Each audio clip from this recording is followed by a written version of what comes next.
Hey everyone, Alex Italander here. I just wanted to take a moment to talk to you about Radio Public. It's a free podcast listening app like Podcast Addict, Podbean, or any of the others you use to get your podcast fix, but with one big difference. They're actually paying podcasts per each episode listened to. Not a lot, but cumulatively it all adds up. So I'm asking a favor of you. Just give Radio Public a try. I've been using it and it works just as good as any other podcast app I've used before. Plus, you get this warm, fuzzy feeling knowing that while you're listening to your favorite podcast that you can't get enough of, like Ostium, you're also supporting them. So again, I'm just asking this one favor. Give Radio Public a try. Thanks. Now, let's get this episode started.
The initial goal of the Voyager program was to study the outer planets of the solar system. Originally conceived in the late 1960s as part of the Mariner program, the two robot probes were moved into their own separate program, Mariner Jupiter-Saturn, which was later renamed Voyager. Due to an ideal planetary alignment of Jupiter, Saturn, Uranus, and Neptune, Voyager 1 launched on September 5, 1977. Voyager 2 launched on August 20th of the same year. Yeah, you heard that right. Voyager 2 launched before Voyager 1. And before you ask why they did that or didn't just switch the names around, I have an answer for you. Voyager 2 had a longer, more circular planned trajectory to Voyager 1, and it was going to take longer to get to Jupiter and Saturn. Voyager 1 would reach these Jovian giants first, therefore receive the honorary title of Number 1. Originally, both probes were planned to explore the two largest planets in our solar system in detail. Voyager 1 reached and began photographing Jupiter in January of 1979. It encountered Saturn in November 1980. After a brief flyby with the moon of Titan, Voyager 1 continued on its way to the distant edge of the heliosphere. Voyager 2 made its closest approach to Saturn on August 26, 1981. Because of its particular trajectory, Voyager 2 was able to make flybys of Uranus in January 1986 and Neptune in August of 1989. Voyager 2 then began its own journey headed beyond the heliosphere. In 2013, Voyager 1 passed beyond the boundaries of our solar system. In 300 years, it will reach the Oort cloud, taking 30,000 years to pass through it. In roughly 40,000 years, it will pass within 1.6 light-years of the star Gliese 445.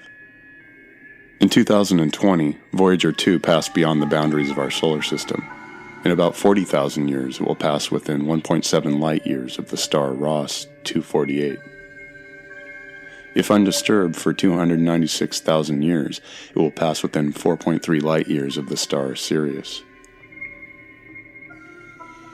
On each of these space probes is a gold-plated audio-visual disc containing information about Earth, its people, cultures, and history, in case either of these probes should one day encounter an advanced, intelligent alien life form.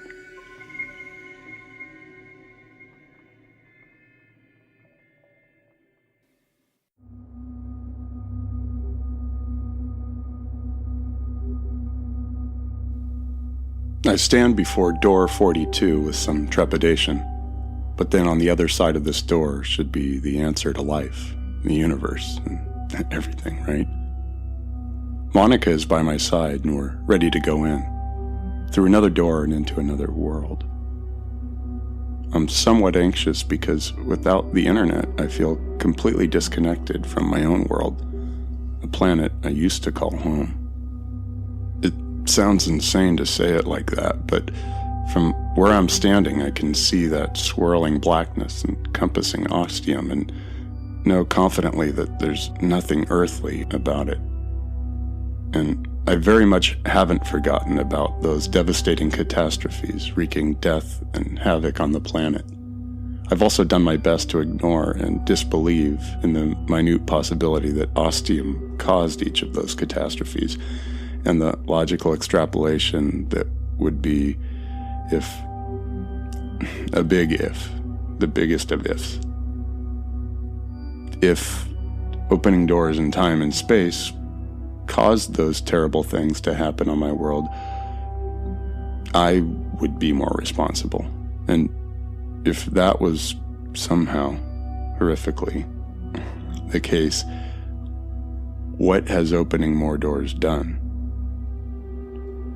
I'm not going to talk to Monica about this, at least not yet anyway. It all feels too fragmented and random, and she'd probably just call me a conspiracy nut against Ostium, or just making a big deal out of nothing. But Ebola, earthquakes, tsunamis, and giant radioactive clouds of death are far from nothing. Are we going to wait here all day, or are you going to open the damn thing? I suck in a breath and we step through.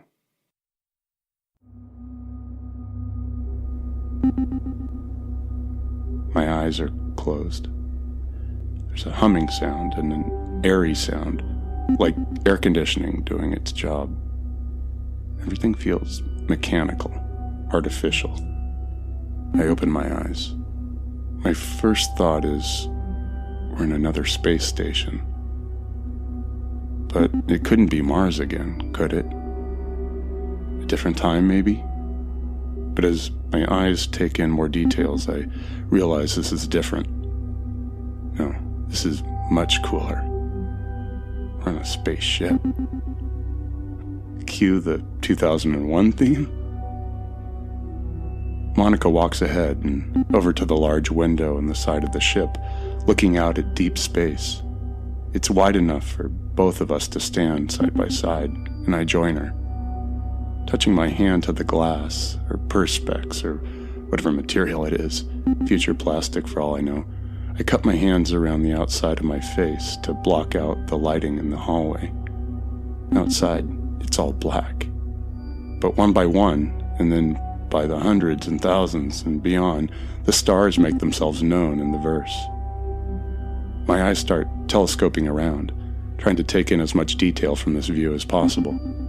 I make a big circumference with my optical receptors, and when I get to the 6 o'clock position, I see something that causes my jaw to fall open. It's a massive planet. Of course, from my context, a small moon would seem massive, with a vertical and horizontal set of rings rotating around it, so sort of like Saturn times 2. I can physically see those rings made of who knows what, rock, ice, space dust, satellites and orbiting mechanical parts, alien pods. It could be anything, but it's magnificent and mesmerizing. The planet below is a swirling miasma of purples and blues and oranges mixing together like planet-encompassing taffy. Does that indicate it's a gaseous planet? Could there be anything living on it? An alien civilization? Do they have some rocky terra firma to exist on? Or do they reside in incredible floating fortresses and cities? Cloud City, anyone? Perhaps beneath these mixing colors is a habitable atmosphere for these alien beings. Possibilities and complexities are endless. I want to take a scout ship or a survey vessel, if this spaceship has such a thing. But no, I don't have the time. The blackness is next to invisible, even looking through the window with all this space around us. But I can feel it.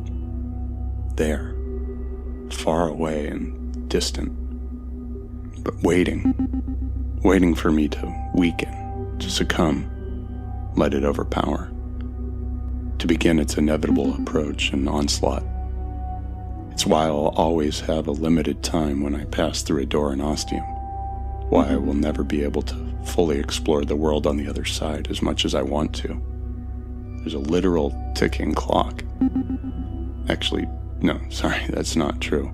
There's a metaphorical ticking clock when I pass through a door in Ostium and only have so much time to enjoy the view and do what needs to be done. And if the blackness gets you, what then? Do you wink out of existence like one of these millions of stars?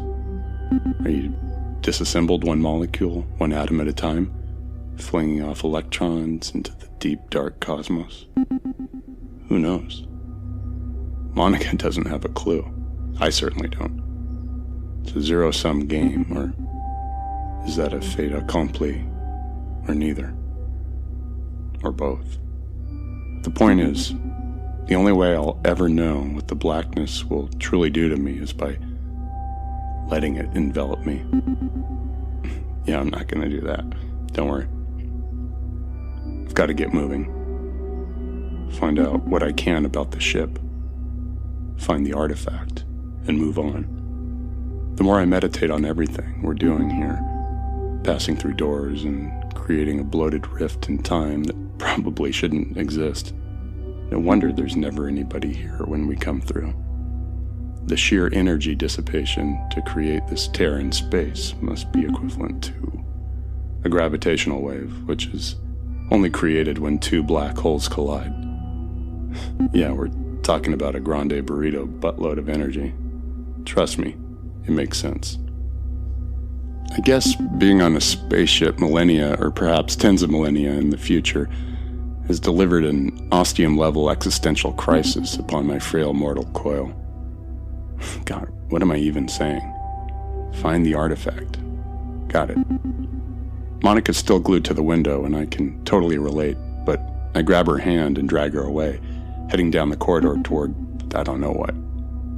The humming, with occasional beeps and squeaks from future spaceship tech, is the only noise that accompanies us. We reach the end and approach a metal door that whooshes open with that patented Star Trek sound. There's a small box-like room on the other side. Can it be what I think it is? Dare I dream?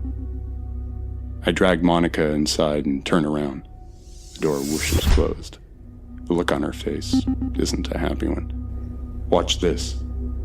Computer, Deck 1, bridge.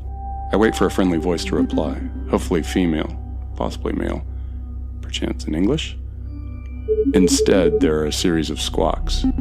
Then the turbolift, or whatever distant future spaceship elevator this is, starts moving first sideways for some time and then ascending. The speed feels impressively fast, but the G-forces are under control and we don't lose our footing. We reach our destination, and with a whoosh, the door is open. I can barely contain my excitement as I step out onto the bridge of this possible Galaxy-class starship. Does the outside look like the Enterprise NCC 1701D? Almost certainly and undeniably not. But there's always a chance. And regardless, here I am, standing on the main command center of a ship of the future that can travel through space. The beeps and squeaks and humming continue here. Before us is a giant oval window or screen showing us what's in front of the ship. I can't see any of the ship on the outside to give an idea of what it looks like, so either this is a camera view at the front of the ship or the bridge is located at the very bow. So many questions, and there's no way to get outside and check. In space, no one can hear you wonder. What I can see from this oval view are stars and some distant planets, each with their own individuality, their own uniqueness and colors. It's gorgeous and mesmerizing. And I think I see a comet there, shooting by with its tail of ice and rocks stretching out behind it like a giant arrowhead. Incredible. There are around 20 to 30 stations, each with their own individual raised platforms, making their individual space clear. From each of these platforms extends a sleek white metal-looking tube/stand, curving around and opening out into an oval shape that looks about the size of a 40-inch TV. It's all completely white, even the face of what I'm assuming to be a computer screen. Looks like a cross between stuff from the WALL-E movie and a product developed by Apple. It's really sleek and cool looking. And that's it. No apparent buttons or toggles or switches. Looks like everything's touchscreen here, I assume. Of course, it could also be some cool telepathic mind meld thing between the spaceship computer and the crew. Your mind to my hard drive. But without a member of said crew, we can't know. And then I see something slumped over one of the stations, kind of hanging over it like a tossed piece of clothing or a blanket. Monica's eyes have been roving the bridge just like mine, and then she sees the unidentified form and starts running. I quickly follow. It's a big bridge, even by Trekkie standards, so it takes us a few seconds to reach it. Once there, it's obviously a body slung over the workstation console. We slowly walk around it, trying to recognize who it is, not wanting to touch or disturb it. Eventually, Monica crouches down and then curves herself to bend underneath the console and see the man's face. Private Tanaka.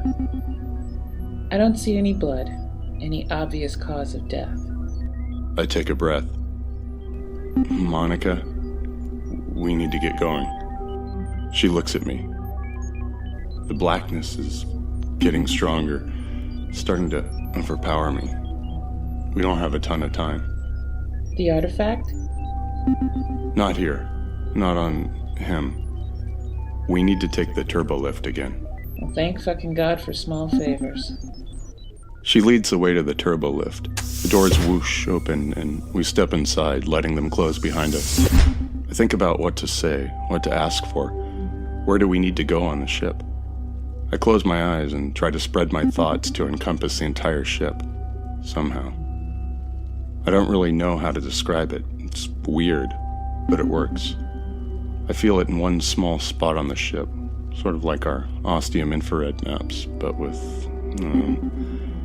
touch thoughts, you know? Cargo Bay 42, I finally say. The Galactic Space Elevator, or whatever you want to call it.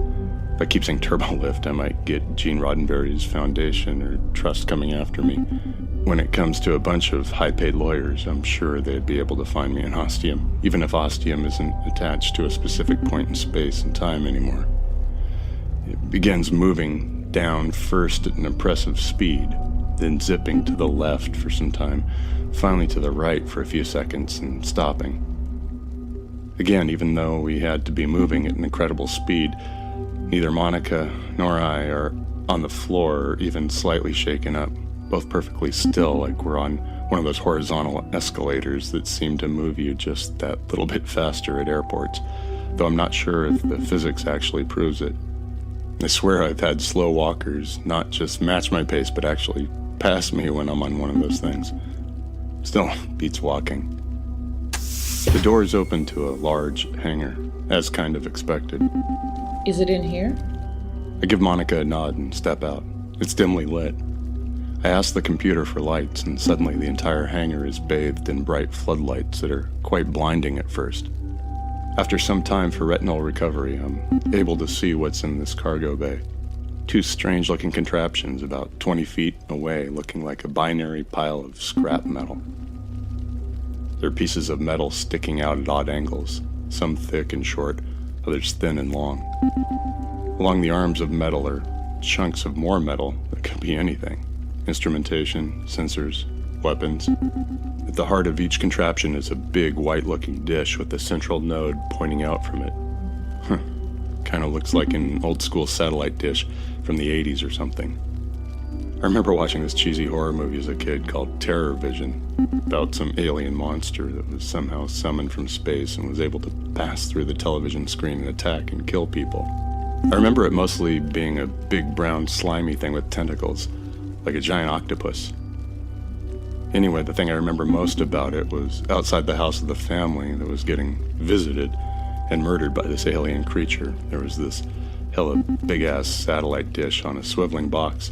They could control it with a cheap-looking giant remote control. Looked more like a giant remote for a radio-controlled car. And I think the idea was you could turn the satellite dish in any direction and get like 100 or more channels from Russia or China or wherever. Turn it another and get channels from Europe and the UK. Not exactly how it works, but it was a crappy 80s horror movie after all. But the important detail from this random memory is the satellite dish. These look the same, about the same size and face. Oh, and there's that giant radio telescope at Arecibo, Puerto Rico. Again, these are much, much smaller. These are the thoughts running through my brain as I study these things. I can see from the look on Monica's face, she's wondering what the hell exactly I'm doing. Why am I taking so long? Just find the damn artifact and let's get the heck out of here. I get that. Really, I do. But there's something else going on here. Something that I'm not catching, and I don't have time to explain it to Monica. Hang on a sec. There's something... Holy shit. And then I have it. This is Voyager 1 and Voyager 2. This stops Monica. She knows about the Voyager exploration program. Or at least she's heard about it in some shape or form. And then I launch into my spiel. You got the intro at the beginning of this recording. And here I am, somehow standing before these two seemingly simple contraptions launched about 50 years ago. They're the only inventions by humankind to have left the solar system and passed into interstellar space. At least in my lifetime.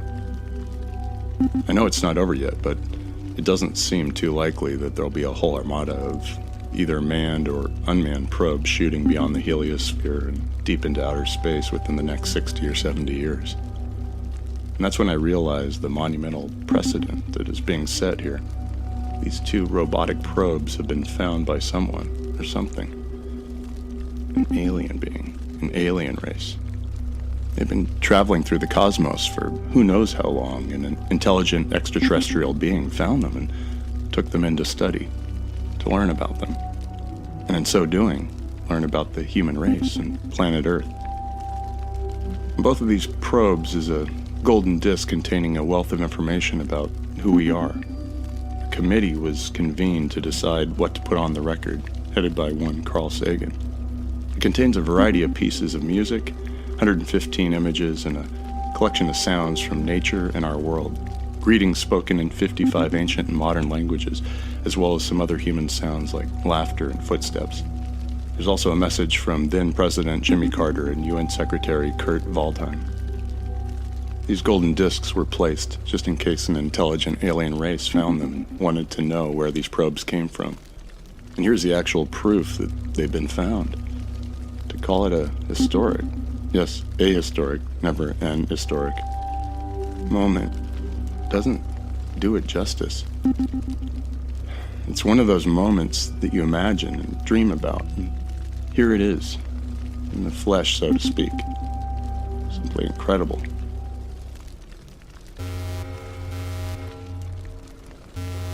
And that's when the alarm bells, air raid sirens, and klaxons start going off. Whatever this spaceship uses for an emergency sound is now making itself known. From somewhere deep in the ship is the sound of wrenching and destruction. Something has gone terribly wrong. What? It's the blackness. We need to get the fuck out of here right now. I give Monica my combined no shit Sherlock and now I'm fucking terrified look. I drop to my knees, looking beneath one probe, then switching to the next. I find a tiny golden disc about the size of a silver dollar. Bingo. Then we charge for the turbo lift. Inside, the door closes and the computer awaits direction and instruction, and I have no idea what to say. What hallway was it that had the ostium door? Didn't seem like any particularly important one, so... Monica is panicking right along with me, and she just yells at the ceiling. Take us to the fucking ostium door! Space elevator, or is it the space vader, starts moving. Where will it take us? We go a number of directions and then stop. The door whooshes open and there's the ostium door staring at us, patiently awaiting our return. We start running and about 10 feet down the hallway, the artificial gravity of the spaceship fails. Blackness got to whatever part of the ship controlled it. I'm guessing the bridge is long gone. Now I'm as helpless as a toddler in water for the first time. I watch Monica and soon copy her. She looks for handholds on the ceiling, the walls, the floors, whatever piece of surface she can find to grab onto, and pulls herself along. It's not as fast as running, but she makes it look pretty close, like some skilled marine animal flitting along through the water with ease. She makes it look like no big deal, and I'm instantly both impressed and envious. I flail my way along behind her, and we make it through the ostium door. I don't bother looking back, not wanting to know how close the blackness actually is.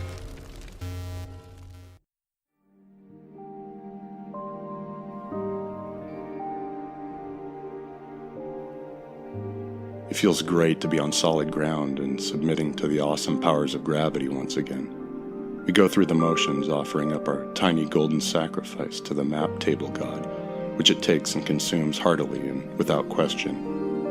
After some food, it's time to crash. Another day, another door, another fucking body.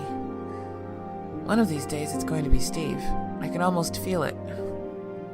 I'll see his corpse displayed in some lavish way for my eyes only, I'm sure, thanks to ostium. And I'll have one of two reactions. Either I'll just completely lose my shit and collapse into a pile of leftover nothingness that doesn't want to live, or I won't give a damn. As the corpses keep piling up, I know it's pretty sick to admit, but I'm becoming not just numb, but acclimatized. It's becoming no biggie, and that's pretty fucked up. But I see it in Jake too, in his eyes, in Yord. Eventually, the body count's going to reach saturation. The squad will be extinguished, rendered fucking extinct. And if the bodies keep turning up, it's going to really fuck with me. Where the hell will they be coming from? Fuck knows. And if it's just one more, well, we'll know exactly who that is, won't we? And it'll all be for nothing. One big fucking waste of time and space. It was trippy seeing the Voyager probes, both of them. I know a little about them. Did some recon on them for fun. I know Jake was losing his fucking mind over seeing them there on that spaceship. But he loses his fucking mind pretty easily in Ostium, with the crazy shit that's on offer here.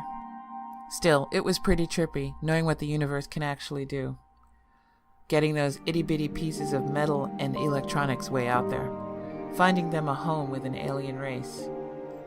Kinda tells you anything could happen. Sky's the fucking limit. And there's your tagline for the great town of Ostium. Put it on a bumper sticker. Slap it on a t-shirt. Hell, if we were still connected with the real world, I'd mosey on down to the road to that old Ostium sign. Paint the fucking endearment on it myself. Sky's the fucking limit.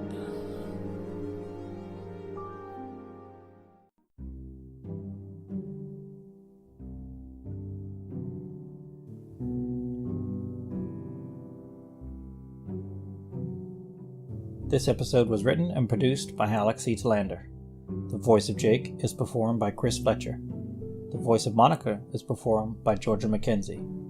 All the music was composed by Chris Fletcher. Graphic design and artwork is done by Sarah Warren. Ostium will continue to be ad-free thanks to our great and wonderful patrons who support the show through our website at ostium.com/support or through our Patreon page at patreon.com/ostiumpodcast. Why not consider becoming a supporter of our show?